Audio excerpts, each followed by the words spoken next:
বালিগঞ্জে farm রোডে deputy police কমিশনারের ফ্ল্যাটে ইডির হানা।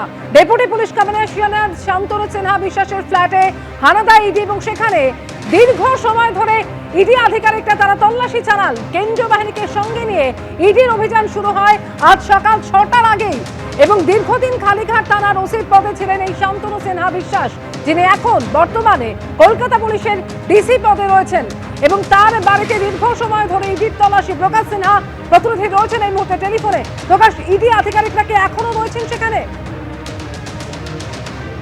একদমই এখনো তল্লাশি অভিযান চলছে, প্রায় 13 ঘন্টার বেশি সময় হয়ে গেছে এবং ইডি আধিকারিকরা এখনো শান্তনু সিনহা বিশ্বাসের ফার্ম রোডের যে ফ্ল্যাট, সেই ফ্ল্যাটে রয়েছেন। এর মধ্যে তুমি জানো, প্রথমে তারা ফার্ম রোডের ফ্ল্যাটে যান, সেখান থেকে পাশেই 50 মিটার দূরে যে কোচিং সেন্টার একটা রয়েছে, যেখানে আলাদা একটি বাড়ি এবং সেখানে 3টে ফ্ল্যাট রয়েছে, সেখানেও পৌঁছে গেছিলেন ইডি আধিকারিকরা। মূলত একদিকে যেমন জয়কামদারকে গ্রেপ্তার করা হয়েছে, অন্যদিকে যেটা ইডি সূত্রের খবর যে তারা যোগাযোগ করার চেষ্টা করছেন শান্তনু সিনহা বিশ্বাসের সঙ্গে, কিন্তু কোনোভাবেই যোগাযোগ করা সম্ভব হচ্ছে না। এমনকি ইডি তরফে দাবি করা হচ্ছে যে পরিবারের সদস্যদের বলা হচ্ছে যে তারা শান্তনু সিনহা বিশ্বাসের সঙ্গে কথা বলে তাদের তাকে ডাকতে বলা হচ্ছে, কিন্তু সেটাও কিন্তু সাকসেসফুলি হচ্ছে না। অর্থাৎ কোনোভাবেই শান্তনু সিনহা বিশ্বাসের সঙ্গে ইডি আধিকারিকরা কথা বলতে পারছেন না, যোগাযোগ করতে পারছেন না। এখানেই কিন্তু ইডি আধিকারিকদের বক্তব্য যে তথ্য এবং যে প্রমাণ তাদের হাতে রয়েছে, মূলত জয় কামদারের একাধিক ব্যাংক অ্যাকাউন্ট খতিয়ে দেখার পর, একাধিক সাক্ষীদের বয়ানের পর, এখানে কিন্তু শান্তনু সিনহা বিশ্বাসকে জিজ্ঞাসাবাদ করার প্রয়োজন রয়েছে এবং তাই এখনো প্রায় 13 ঘন্টার বেশি সময় ধরে শান্তনু সিনহা বিশ্বাসের বাড়িতে ইডি আধিকারিকরা তল্লাশি অভিযান চালাচ্ছেন। ধন্যবাদ প্রকাশ।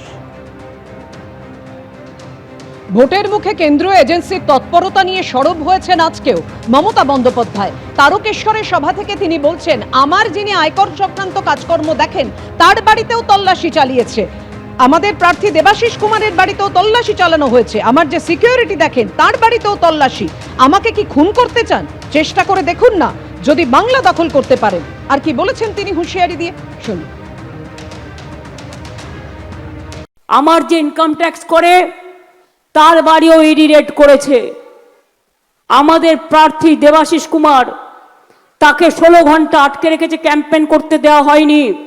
প্রত্যেকটা কেস হবে, জেনে রাখুন। ছেড়ে কথা বলার লোক আমরা নই, আমরা রেকর্ড করে রাখছি। তারপর আমার যে সিকিউরিটি দেখে তার বাড়িও সকাল থেকে রেড করছেন। তার মানে আপনারা কি আমায় খুন করতে চান না হত্যা করতে চান?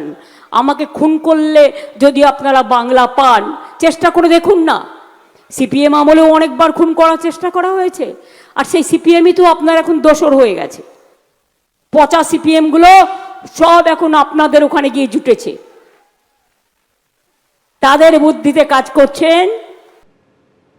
তো তাদের বাড়িতে যাবে, আপনি আপনার বাড়িতে তো আসেনি। চোর ডাকাতদের বাড়িতে তদন্তকারী সংস্থা যাবে, দেবাশিস কুমার কেন আদালতে যাচ্ছে না? ডাকাত। এবিপি আনন্দ, এগিয়ে থাকে, এগিয়ে রাখে।